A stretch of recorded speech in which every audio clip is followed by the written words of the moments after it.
Assister à la naissance d'une vache est quelque chose de spécial. En général, les veaux sortent un par un. Alors, quand une vache dans une ferme de l'Australie occidentale est entrée en travail, 2 fermiers ont tout laissé tomber pour aller voir. Ce qui est arrivé ensuite était quelque chose que très peu de gens voient un jour. David Cunningham avait passé la plus grande partie de sa vie à cultiver. Les terres sur lesquelles il travaillait étaient dans sa famille depuis 3 générations. Il y avait plus d'une centaine de vaches sur la propriété, et il pouvait les reconnaître toutes individuellement. Alors que la plupart des éleveurs utilisaient des étiquettes, David n'en avait pas besoin. Il se souvenait de chaque vache par son visage et leur donnait même des noms. L'une d'elles, Nessie, avait toujours été un peu particulière. Au fil des années, elle avait donné naissance à 3 paires de jumeaux. David n'avait vu des jumeaux que quelques fois dans sa vie, et c'était censé être rare, environ une naissance sur 100. Mais Nessie n'en faisait qu'à sa tête. La première fois qu'elle avait eu des jumeaux, David était ravi. La deuxième fois, ce n'était plus vraiment une surprise.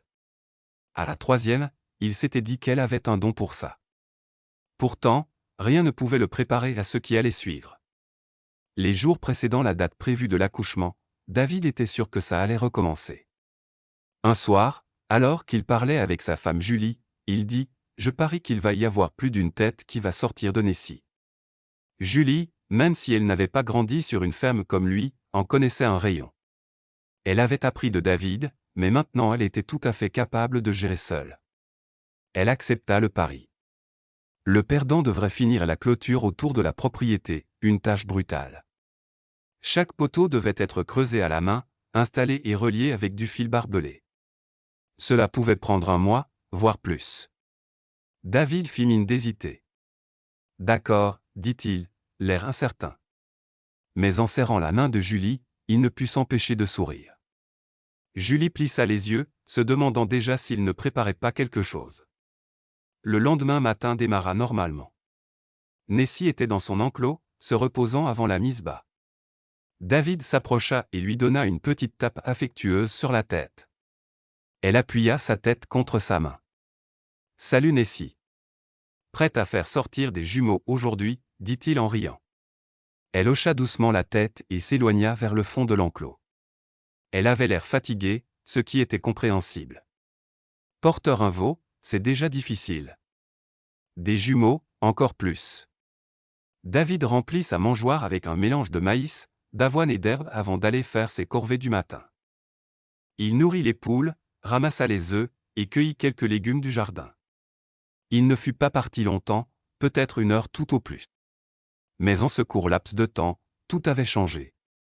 Il jeta un coup d'œil dans l'enclos de Nessie et s'arrêta net. Elle était blottie dans un coin, agitée et manifestement inconfortable. David connaissait bien ce regard. Elle entrait en travail. Sans perdre une seconde, il courut jusqu'à l'abri voisin pour prendre tout ce dont il pourrait avoir besoin, un seau, de la corde, du désinfectant, et il ouvrit le couloir de contention, au cas où. La plupart des vaches accouchent seules, mais parfois, elles ont besoin d'aide pour faire sortir le veau. David avait fait cela tellement de fois que c'était presque devenu un réflexe, il était un peu le vétérinaire de la ferme. Quand il revint, Nessie était déjà couchée sur le flanc, ce qui est normal. Les vaches prennent souvent cette position quand elles sont prêtes à pousser. Mais tout allait beaucoup plus vite que d'habitude. Julie, qui avait vu de la fenêtre que quelque chose se passait, sortit pour aider, mais surtout pour voir si elle avait gagné le pari. « Tu vas me devoir une clôture, chérie, dit-elle avec un sourire moqueur. Mais s'ils avaient su ce qui allait vraiment arriver, ils n'auraient pas été aussi légers. David se pencha pour mieux voir. Il aperçut 2 petits sabots qui commençaient à sortir lentement. C'était bon signe. Le veau arrivait, et plutôt vite. Puis une petite tête apparut. En peu de temps, un petit veau tomba doucement sur l'herbe et tenta de ramper. « En voilà un », annonça fièrement David. Il se remit à genoux, observant de près ce qui allait suivre. Julie ricana devant son assurance, mais son sourire s'effaça vite pour laisser place à la surprise. Un autre veau était en route. Celui-ci prit un peu plus de temps, mais David ne s'en souciait pas. « J'ai gagné. Encore des jumeaux, Julie. Je te l'avais dit, dit-il en rayonnant. Il donna une tape joyeuse à Nessie et la félicita pour son bon travail. Julie secoua la tête, mi-étonnée. Comment faisait-il toujours pour deviner juste? Eh bien, il avait grandi parmi les vaches toute sa vie. Ça devait venir avec l'expérience.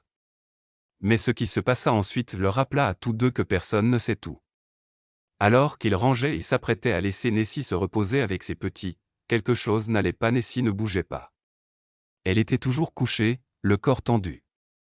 Inquiet qu'elle soit blessée, David vérifia rapidement sa respiration et son cœur. Tout semblait normal, mais Nessie avait encore l'air de forcer. C'est pas possible, murmura Julie. Il y en aurait un troisième. Des jumeaux, c'était déjà rare, mais des triplés? Presque jamais. Peut-être naissant sur 100 000. Et pourtant, juste devant leurs yeux, Nessie poussa une dernière fois, et un troisième petit veau sain et sauf sortit. Alors que Julie et David nettoyaient, croyant que tout était fini, leurs cœurs faillirent s'arrêter. Un quatrième veau arrivait. Après cette ultime surprise, Nessie en avait fini. Elle se leva lentement, après près de 4 heures d'effort, et découvrit enfin ses bébés. Elle les lécha doucement, s'allongea près d'eux, et s'assura que chacun se sente en sécurité à ses côtés. Julie et David restèrent là un moment, émerveillés. Puis ils se mirent en action. Ils savaient qu'il fallait agir vite. Ils séparèrent prudemment 3 des veaux de Nessie. Cela peut sembler cruel pour ceux qui ne connaissent pas la vie à la ferme, mais ils savaient que c'était la meilleure solution pour leur donner à tous une chance. Les vaches ne peuvent généralement s'occuper que d'un seul veau à la fois, et les 3 autres avaient besoin d'aide pour survivre. Les petits pleuraient en étant emportés, mais David les installa doucement dans une autre étable avec de l'herbe fraîche, de l'eau propre et les biberons de lait. À partir de ce moment-là, c'était lui leur gardien. Pendant ce temps, Nessie resta avec le 4e veau. C'était une femelle, et elle gambadait déjà joyeusement autour de sa mère. Après avoir été coincée contre ses 3 frères et sœurs, elle avait enfin l'espace pour s'étirer et explorer. Les mises bas chez les vaches sont risquées, surtout lorsqu'il y a plusieurs veaux. Les risques de complications augmentent avec chaque bébé supplémentaire. C'est pourquoi David restait proche des petits séparés, les surveillant attentivement. Heureusement, leur décision s'était révélée bonne. Quelques semaines plus tard, une fois les veaux forts et en bonne santé, ils furent ramenés à Nessie. Elle était ravie. Elle les renifla un à un et les guida fièrement dans le champ pour rencontrer le reste du troupeau. Au début, les autres vaches semblaient un peu confuses, mais très vite, elles accueillirent les petits comme s'ils avaient toujours été là. Pour David et Julie, c'était un moment inoubliable. Cela ressemblait vraiment à un miracle. Quant au pari, ils finirent tous les deux par travailler ensemble sur la clôture ce mois-là. Techniquement, ils avaient tous deux perdu, mais en réalité, ils avaient gagné bien plus. Quelle histoire incroyable!